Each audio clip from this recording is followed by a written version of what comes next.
Welcome. Is Kahani ke Vishleshan mein?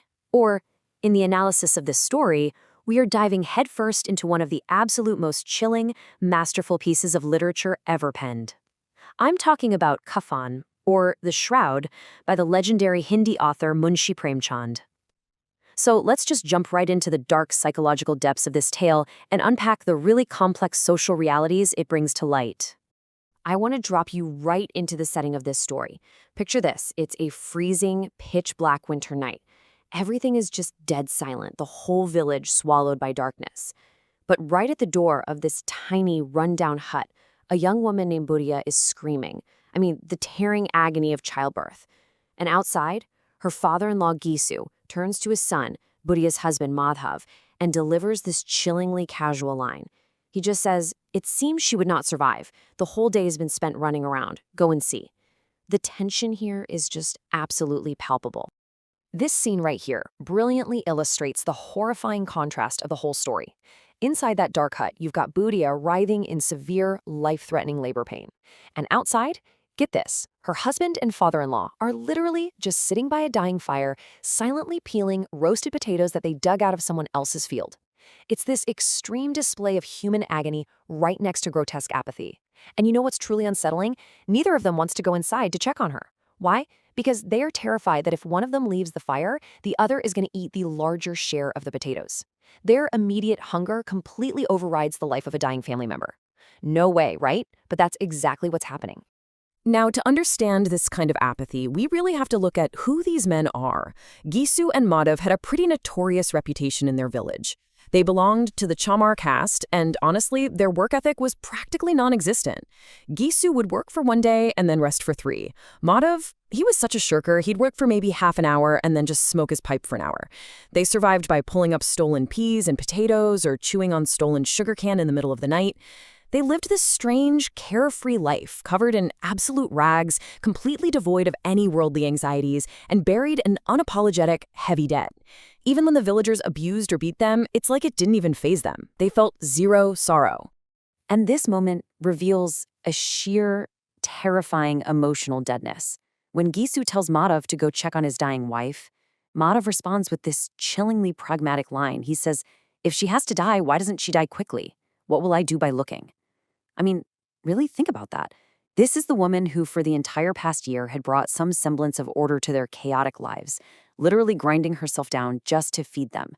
Yet poverty and their deeply ingrained parasitic lifestyle have just bred all human empathy right out of them.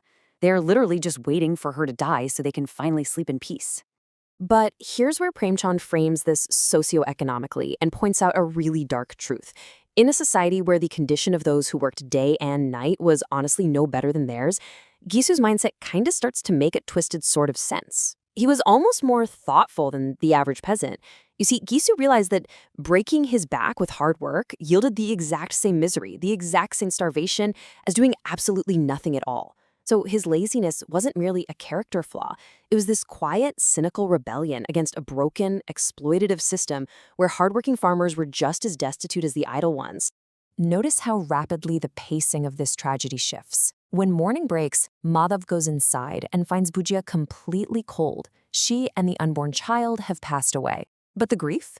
It's incredibly fleeting. By mid-morning, they're already at the zamindar's door begging.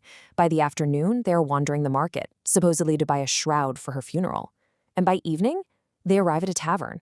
A profound morning tragedy transforms into a cold, opportunistic errand by the afternoon. It happens that fast. Let's look at exactly how they manage this opportunistic errand, because it's basically a calculated performance. Step 1, they fake loud weeping and beat their chests just so the neighbors hear.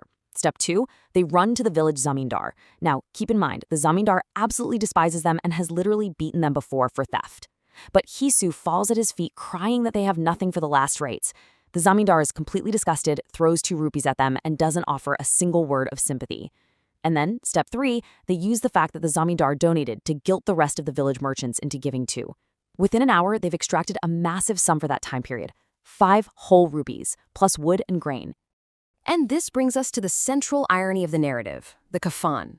A kafan is a shroud. It represents this cruel societal tradition that demands a brand new, unblemished piece of cloth to cover a corpse right before cremation.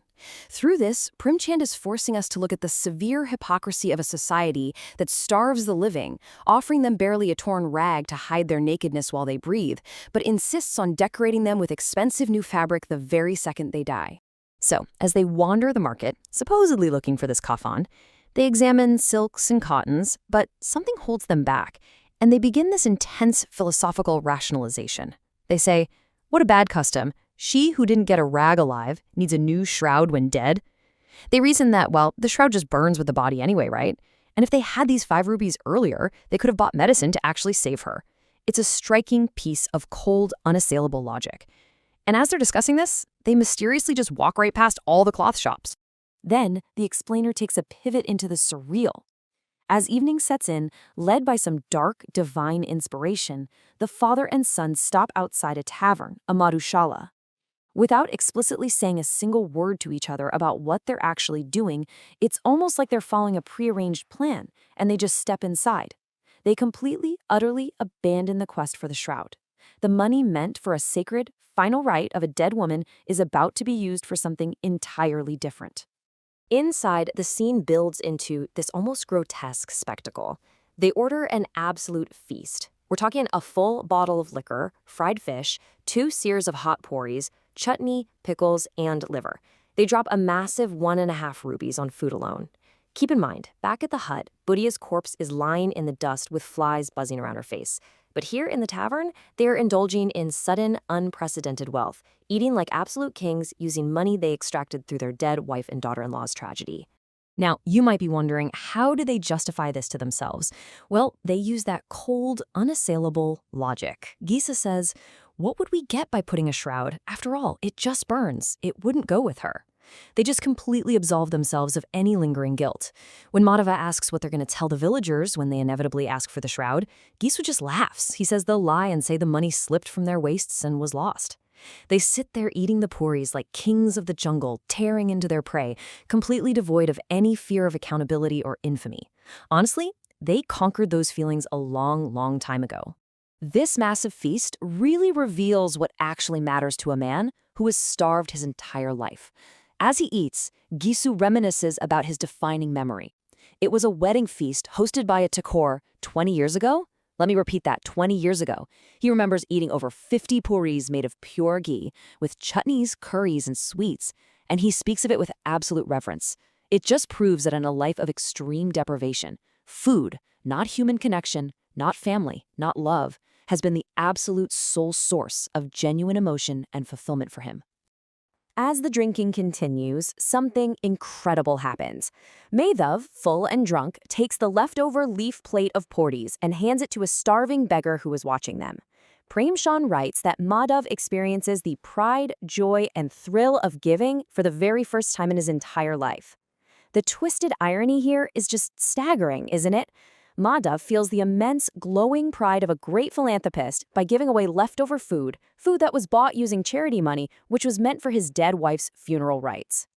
And this leads to their ultimate, deeply delusional justification. Looking up at the sky, Madhav says, "She will go to heaven, Dada. She will be the queen of heaven. By dying, she fulfilled our biggest desire in life." They actually convinced themselves that because Budia's death provided them with the greatest meal of their lives, and allowed them to feed a beggar, her spirit is earning immense merit. Gisu even argues that God will surely grant her heaven over the fat, hypocritical rich people who bathe in the Ganges merely to wash off their sins. But, alcohol and trauma are a really volatile mix, and a psychological collapse inevitably follows. Their fleeting philosophical pride abruptly shifts. Out of nowhere, a sudden wave of sorrow hits Madhav. He starts weeping loudly, suddenly realizing how much Budia suffered in life. But Gisu tells him to rejoice, for she is free from the illusion and pain of the world. And then the grief just vanishes, exactly as fast as it came. They stand up, begin singing a folk song, Tagini Kyon Ne Na Jum Keve, dancing wildly, jumping around, acting out the lyrics, until they finally just collapse on the tavern floor in a complete drunken stupor. So, this brings us to the real core of Premchand's masterpiece. We are left to grapple with this really haunting question. In a society where immense labor brings the exact same starvation as complete idleness, did Gisu and Madhav fail society, or did society fail them? It is so incredibly easy to view them as grotesque, irredeemable monsters, but Premchand challenges us to look deeper at the stinging social reality that created them. Extreme, generational poverty stripped them of their humanity long before Buddha ever died. Think on this as we wrap up our analysis today. Until next time, keep questioning and keep learning.